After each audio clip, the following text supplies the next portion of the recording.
When William Ruto asked the public, between the united opposition and me, who is the thief?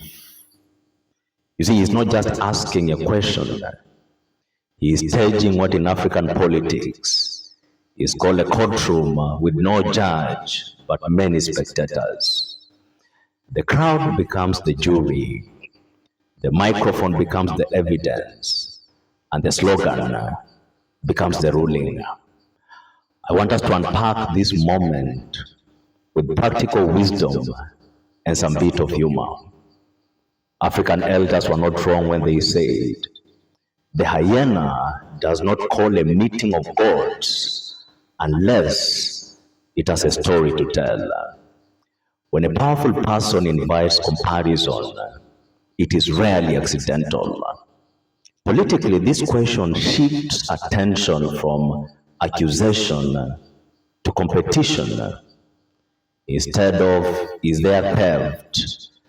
The debate becomes, who is worse? It is like a landlord telling tenants, between me and the previous landlord, who raised rent more.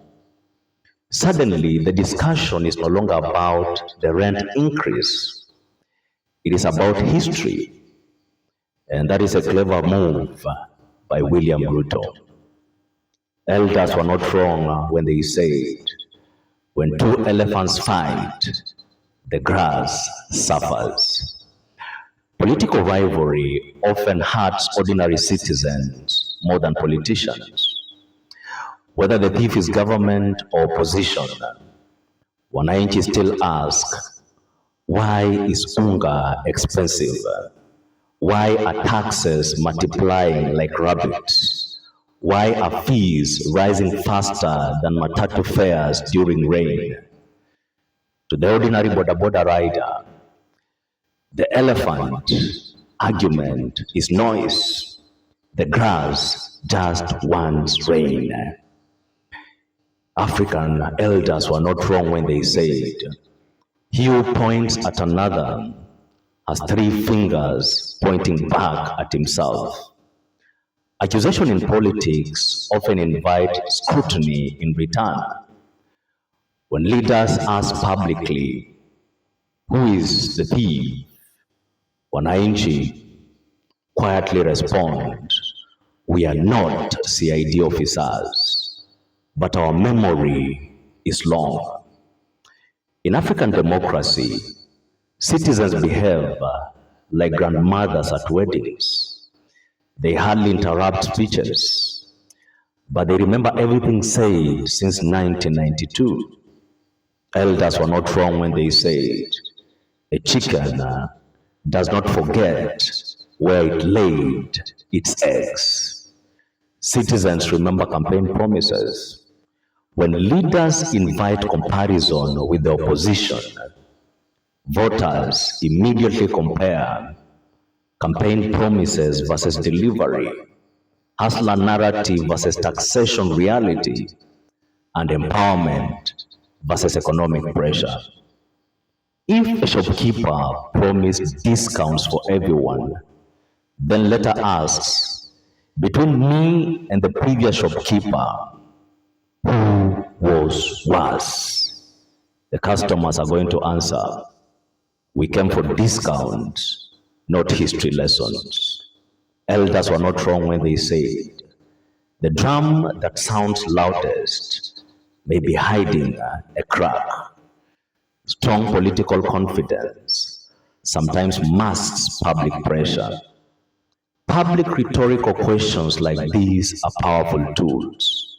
They energize supporters, they challenge opponents, and they control headlines. But wananchi also respond with their own silent proverb. The pot knows the fire that cooked it.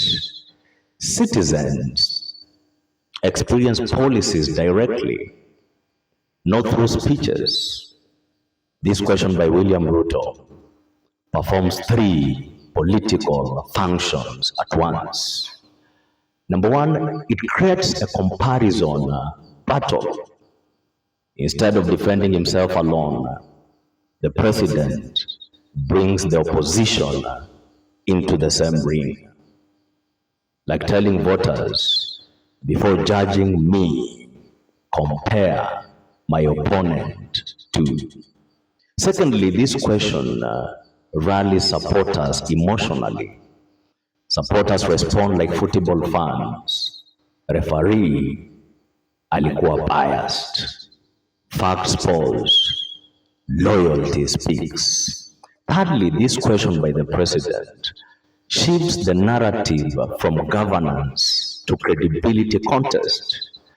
Now politics becomes who is cleaner, who is truthful, who is believable, instead of who lowered the cost of living and taxes, who has a better manifesto, who implemented this manifesto successfully. This is classic political chess move by the president.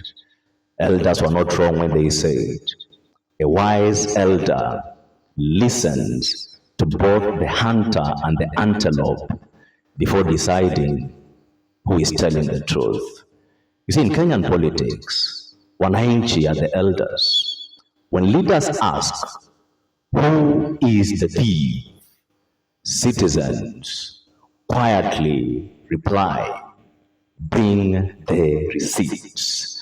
Because in modern Africa, the crowd no longer just cheers speeches. The crowd audits speeches. My name is Biketi, and watch out for the next analysis.